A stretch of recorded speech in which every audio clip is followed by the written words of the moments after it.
আইনজীবী হতে চাইলে কী করতে হবে? আইনজীবী হতে চাইলে সেক্ষেত্রে আইনের ডিগ্রি নিতে হবে। এখন আইনের ডিগ্রি আপনি কীভাবে নেবেন? আপনি এইচএসসি পাস করার পরে আর যে কোনো পাবলিক ইউনিভার্সিটিতে ভর্তি পরীক্ষা দিয়ে সেখানে যদি ল থাকে সেক্ষেত্রে লয়ে ভর্তি হয়ে আপনি আইনের ডিগ্রি নিতে পারবেন। অথবা আপনারা চাইলে যে কোনো প্রাইভেট ইউনিভার্সিটিতে ভর্তি হয়ে আপনারা প্রাইভেট ইউনিভার্সিটির লয়ে ভর্তি হতে পারেন। অথবা আপনারা যদি যারা আপনারা অনার্স করছেন অর্থাৎ 4 বছরের কোর্স করছেন ন্যাশনাল ইউনিভার্সিটির আন্ডারে, তারা চাইলে ন্যাশনাল ইউনিভার্সিটির এই 4 বছরের কোর্স অর্থাৎ অনার্স শেষ করে আপনারা ল কলেজে, বাংলাদেশে অনেকগুলো ল কলেজ আছে, সেই ল কলেজে ভর্তি হয়ে লয়ের ডিগ্রি নিতে পারেন। অথবা আপনারা যারা ডিগ্রি পড়ছেন তাদের ডিগ্রি শেষ করার পর আপনারা পাস কোর্স করে আপনারা যে কোনো ল কলেজে ভর্তি হতে পারেন। সেক্ষেত্রে ল কলেজে ভর্তি হয়ে আপনার লয়ের ডিগ্রি নেবেন।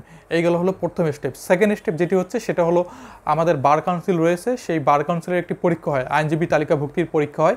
সেই আইনজীবী তালিকাভুক্তির পরীক্ষা আপনাকে পাস করতে হবে। এখন আইনজীবী তালিকাভুক্তির পরীক্ষার জন্য কয়েকটি সাবজেক্ট বার কাউন্সিলের সিলেবাস আছে, সেই সিলেবাস অনুযায়ী আপনাদের প্রিপারেশন নিতে হবে।